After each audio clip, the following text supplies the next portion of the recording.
When GTA Online first launched shortly after Grand Theft Auto 5, it was an unstable, bug-riddled mess. Players lost progress, even entire characters, and that's if you could actually log on to its oversubscribed servers. 7 years later, and those launch woes are now a distant memory. It still draws in hundreds of thousands of players, and despite its development stretching over 2 console generations, 3 if you count its imminent release on PS5 and Xbox Series X next year, it attempts to stay fresh with regular updates. The Cayo Perico Heist is the latest of these additions, and I spoke to Rockstar, who said it's GTA Online's biggest, most ambitious heist to date. It's also the first GTA content to be set outside of the US for over 20 years, and adds a first, much requested new single-player experience since GTA 5 launched.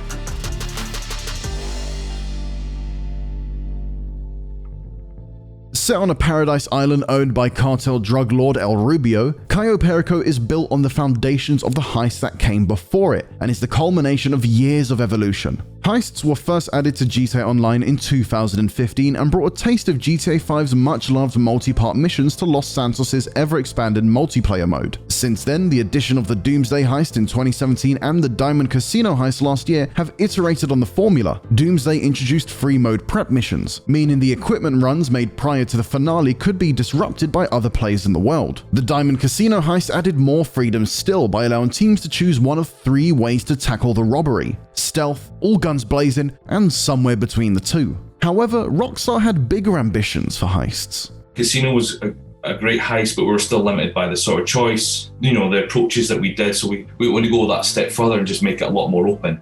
Like the Diamond Casino Heist, there are different ways to tackle Cayo Perico, but now you're not locked into doing it one way or another. You can prep to go one way and switch tactics partway through if things start to go south. Rather than a focus on picking an approach to the finale, everything you do as part of the preps, optional and sort of mandatory, is in service to the finale as well. Everything affects how the finale will play out. So you don't necessarily pick a full frontal high action assault as an approach or a stealth approach. You just have so much choice and freedom to choose how you want to prepare for the finale.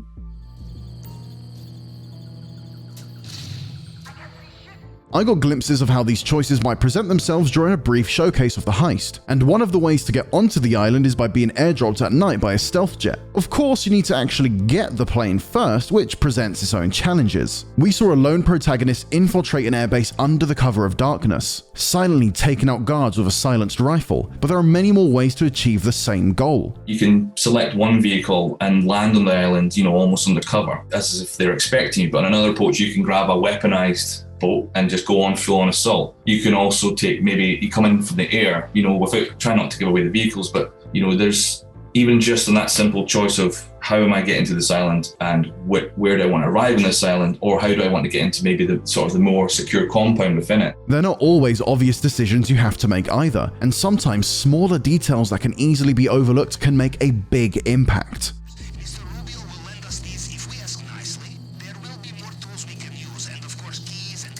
You might not scope a pair of bolt cutters on the scope of mission, but they'll still be there for you on the finale to pick up and break your way into a lot quietly to try and grab some of that secondary loot and stuff. Importantly, these choices are present throughout the entire heist, not just in the prep phase. And if you make an interesting discovery, you're free to change tactics at any point. One thing that is crucial is to prepare for all eventualities, because even the best laid plans can fail. I tend to try and start the finale stealth, but I've always prepped and purchased the airstrike ability, say, so I've got them prepped in case it all goes wrong. I've got something backed up just to chuck in an airstrike just to kick off some chaos. So you can definitely plan for things going wrong or going right. I've got a really itchy trigger finger, so the moment that me and the team land there on the island, I just can't resist. You can replay this as with the previous heist, and you can really sculpt out the optimal route, until you do find yourself absolutely nailing the stealth. There are also other factors that can impact your approach to the heist. If you own the penthouse, it slightly changes one of the preps, or if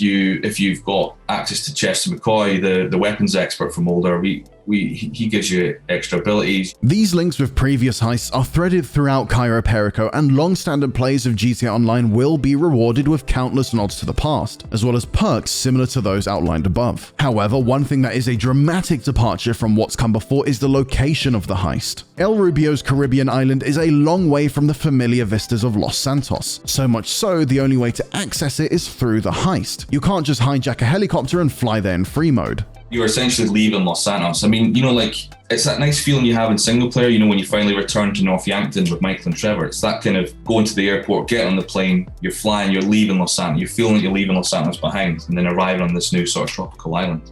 After years of Rockstar filling every last inch of Los Santos, the idea to move to somewhere entirely different was one that came from an unexpected inspiration. The map is so dense with content where we're like, we need to kind of find somewhere else. What else can we do on the Los Santos? And then that's when the idea came up, music, and we came up with ideas, of islands, musics on islands. And then that's when it kind of moved to the idea of this heist on this amazing sort of tropical island. Don't touch anything. Come through here, mind your head. Music is at the heart of the Cayo Perico heist. Firstly, the addition of the Music Locker nightclub underneath the casino is how the heist is triggered, introducing you to Miguel Madrazo, the son of the powerful kingpin tasked with taking down El Rubio. From there, you buy a second-hand Russian submarine and it's off to the Caribbean we go. And what a place Cayo Perico promises to be. From golden beaches dotted with palm trees to swathes of jungle covering chunks of the island, it's the kind of place you'd go to relax and unwind rather than take down a criminal overlord. Luckily, you have all the time in the world to look around, providing you don't get caught. There's a lot to explore beyond the heist as well. And you can there's no time limit when you're there scoping, so you can spend as long as you want on the island as well. So it does feel like I hope it feels to players like we've left Los Santos behind, and it feels like this, not alien, but this new, something you've never seen before in GTA. It's a huge island, and like Los Santos, is teeming with life. But rather than people cruising the sidewalks and going about their everyday lives, Cayo Perico is an island that has a hidden side. On the surface, it's a paradise where renowned, world-class DJs play all-day beach parties. But the guard towers and patrols covering the island's dirt tracks hint towards a darker side of Cayo Perico. Exploring the island is essential if you want the best chance of reaching El Rubio. There are weapon caches you can raid or destroy, and obscured areas of the island that, if you spend time looking, could have an impact on how the heist unfolds. You might scope an area that's kind of obscured, hidden away, and that will then trigger a prep to collect a helicopter, a stealth helicopter that you could stealth in and land in this area because it's kind of sheltered. At the island's heart is El Rubio's mansion, which is in the center of a heavily guarded compound. I only got a brief look at what awaits anyone who gets this far, but it's fair to say El Rubio's army is larger than that of a small country, and a team of 4, or 1 player alone, as this is the first time GTA Online's heist can be played in single player, is certainly going to have its work cut out making it to the end. Thankfully, there are more than enough ludicrous ways to have a blast on the island. Whether you're in the mood to raid El Rubio's secret caches for valuable works of art, or simply putting the job on hold and chilling out at a beach party. After 7 years, GTA Online continues to surprise and evolve.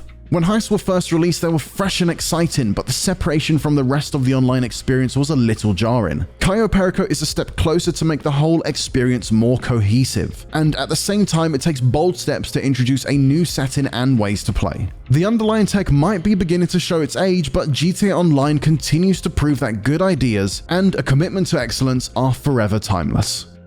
If you want even more GTA Online, then why not check out the trailer for the Cayo Perico heist?